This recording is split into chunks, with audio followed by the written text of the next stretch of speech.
Good morning. Good morning and welcome to Media Pulse, the show where we help you make sense of Thai politics. The next general elections may be months away, Yes. but all the political parties have already started to gear up for the big political exercise. As we all know that Prime Minister Anutin Chanvirakul has promised to dissolve the House by the end of January next year, Yeah. paving the way for a snap election most likely before the end of March. And once again, the upcoming elections will put the spotlight on the role of the so-called Baan Yai. Yeah, in this program, we have devoted a lot of time talking about the Baan Yais because whether you like it or not, we consider it to be a crucial player in Thai politics, and especially so in the next general elections. So what are we talking about? We're talking about political clans or families of prominent local politicians who have proven to be instrumental in determining the election outcomes, both at the local and national levels, especially in rural constituencies. And each of these families have its own sphere of influence in constituencies in various provinces and regions, including some constituencies in Bangkok. So whether you like it or not, their role is considered to be an integral part of the patronage system in Thai politics. And beyond political power and business clout, these families are known for conspicuous largesse towards constituents, translating generous spending into durable voter loyalty. And mind you, when we talk about Baan Yai, forget about the issues of political stances or ideologies, because these things are secondary to political expediency and the pursuit of political spoils. No, when Baan Yai is such an essential element in elections, it's no wonder why Prime Minister Anutin Chanvirakul himself found it necessary to take time off from his very busy schedule last Sunday to fly out to Trang in the south, right?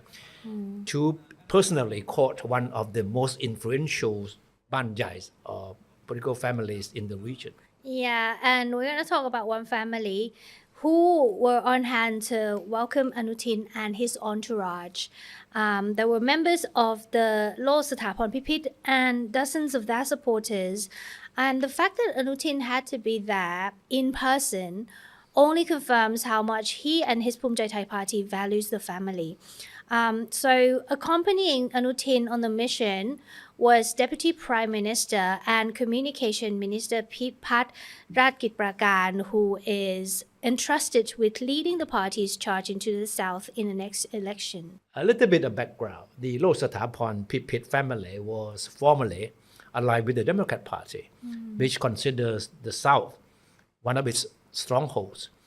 Anutin is apparently confident that with the Law Sthapon Pipit family under his party's banner, there's a much better chance that its dreams of establishing a firmer foothold in the region will come true. Yeah, of course, Trang is not the only province in the south where Phumjai Thai hopes to win big in the next elections. Anutin and his team are also eyeing political clans in other provinces in the region too, which they believe can help fulfill the party's dream of becoming the biggest winner in the upcoming elections. Anutin walked away from his Trang visit with a commitment with 4 members and associates of the Law Sthapon Pipit family who said they will run in elections as Phumjai Thai's candidates. As things stand today, the South, which has 59 MPs out of the total 400 constituency MPs, the region promises to be one of the hotly contested region in the upcoming elections. The Democrat Party under the previous leadership lost much of its appeal in the region, which it had politically dominated for decades. And political observers believe that even with Abhisit Vejjajiva, former prime minister, back at the helm of the party, it's unlikely to be able to reverse the fortunes of the party in the region in the near future. Long term maybe, but in the near future, don't expect Abhisit to do magic. Yeah, well, they predict that the region will be a major battlefield between Phumjai Thai and Kla Tham parties.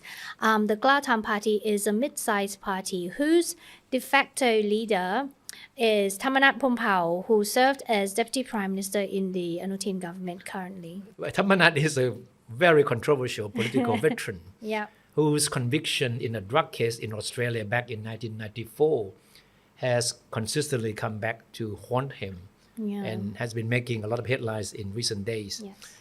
Clare Thamarat's party. He's not the leader, but he's the de facto leader of the party. The party is also being seen as a new political magnet that has been attracting a number of current MPs from other parties.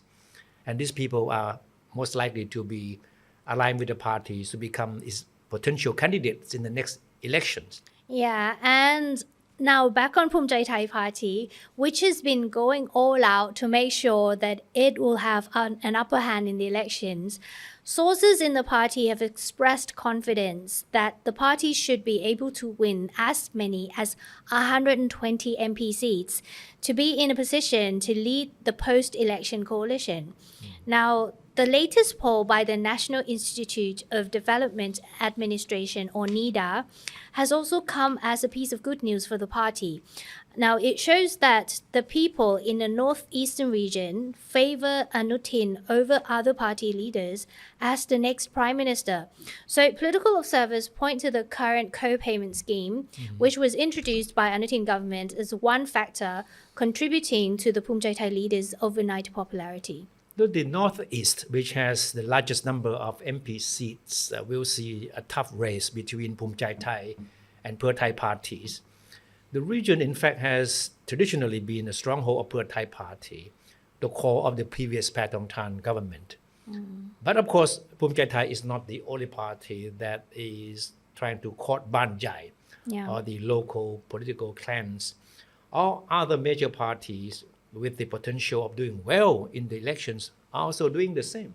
Its potentially closest rival, the Pheu Thai party, has also been wooing many political clans. As we are talking, the party is in the process of finalizing a deal with one of the most influential families in the industrial province of Samut Prakan.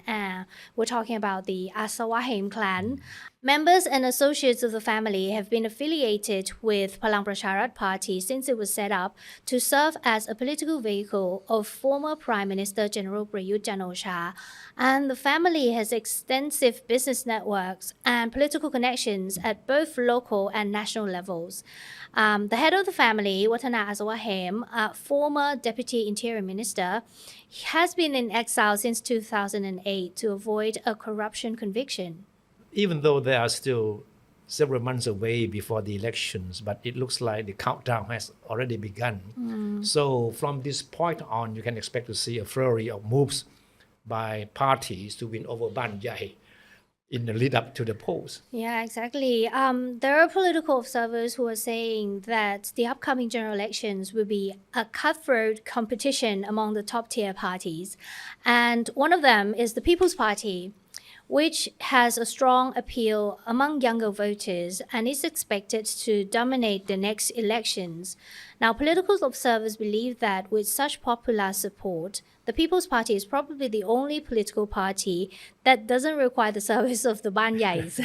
No, but for the rest of the so-called old school political parties, their safest bet is to return to their proven formula for success. That is to lean on the services of the Baan Yai. Yeah, so the big houses are still here to stay and the elections coming up. Now let's talk about the former Prime Minister Abhisit Wejchajiwa.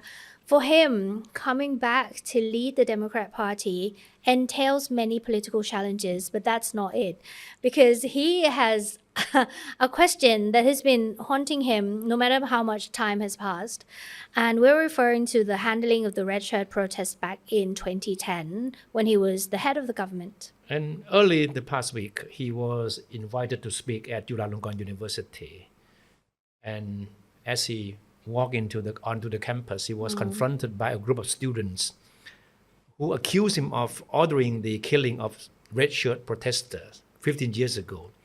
And these students also had a big banner saying that the one who ordered the killing is here. Yeah, that was a big banner. So Mr. Abhisit handled it very calmly, though. Yeah. He sat down to talk to the students for over 20 minutes. There was a video that was released by Thai news agency, and we're gonna do a brief summary of it for you. So the former PM not only retraced the incident from 2010 for the students, but he explained that it was probably the only protest crackdown that has been investigated by the courts and the National Anti-Corruption Commission. Abhisit insisted that his order back then was to maintain public order and not to hurt people. The case did go through 3 courts, and in the end, the court acquitted him. Interestingly, Abhisit seemed to be able to remember all the details of the incident very clearly. Yeah, he explained it very clearly. And the students then questioned whether or not he should take responsibility because almost 100 people died. And then Abhisit explained again that this case went through investigations and he was acquitted. So the question as to who was responsible is up to the police to investigate.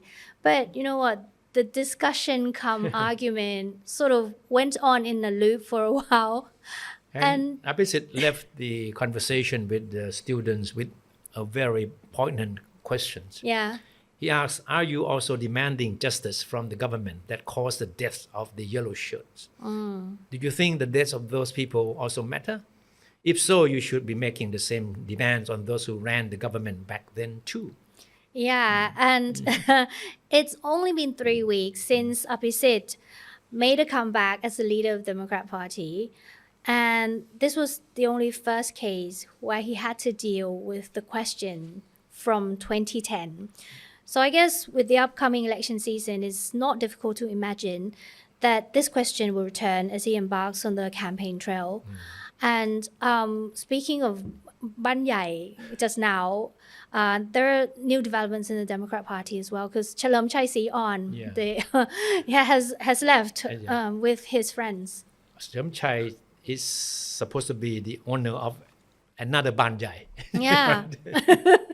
And he left with 12 friends, and more are expected to join him in the Clare party with the Tamanat camp. So one of the first things that people in the Democrat Party expect Abhisit to do is to try to stop the bleeding, the continuing defections of party members. Yeah, but we had friends of Abhisit who rejoined the party as well. So, so that's the latest development. But all right, so today we'll close with how Prime Minister Anutin Charnvirakul has addressed what is probably the biggest question in the mind of political observers these days. Yes, and that is, will he dissolve the House if his government faces the possibility of a no confidence motion?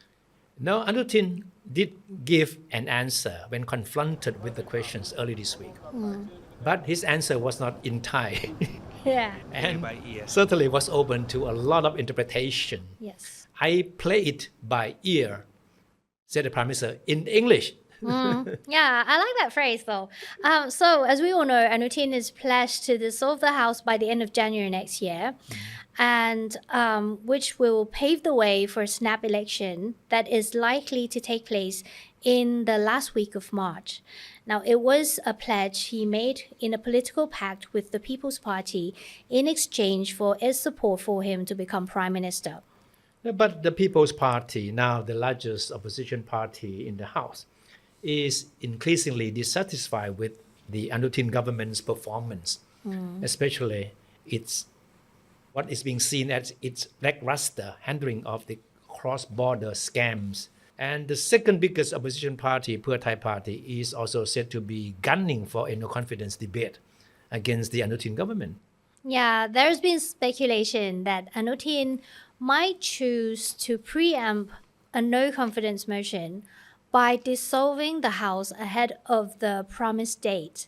So under the Constitution, once a no-confidence motion is formally lodged, the House cannot be dissolved. So when asked whether he would resort to such a preemptive move, his answer was, I play it by ear. And then he was once again asked whether if a no confidence motion is aimed only at certain cabinet members, not himself, and at the whole government, would he still consider dissolving the House? Yeah. And he gave the same answer. I play it by ear. There was one persistent reporter who asked him this question, that if he is confident that his government is doing the right thing, why would he be afraid of facing a no confidence motion? And again, his answer was, I play it by ear. No, even though Anutin did not elaborate what he means by playing it by ear, political observers have been quick to conclude that Anutin now sees a House dissolution as his trump card in dealing with the opposition. That means that once he senses that the opposition is going to move with no confidence motion, he would respond by dissolving the House to escape from being grilled by the opposition in a no confidence debate. Yeah. And if we go by the definition of the Oxford Dictionary, Anutin's playing it by ear expression only means that he's going to respond to the anticipated no confidence move instinctively according to circumstances rather than according to a plan. So that means that he doesn't have a plan in mind, but would react to what happens on the part of the opposition parties. Okay, so there we go. I think that small phrase, I play it by ear, carries a lot of meaning in terms of Thai politics in the coming months. Anyway, thank you so much for watching. That's it for this week. Do come back next week to join us in Media Pulse. Thank you for watching. Thank Bye. you.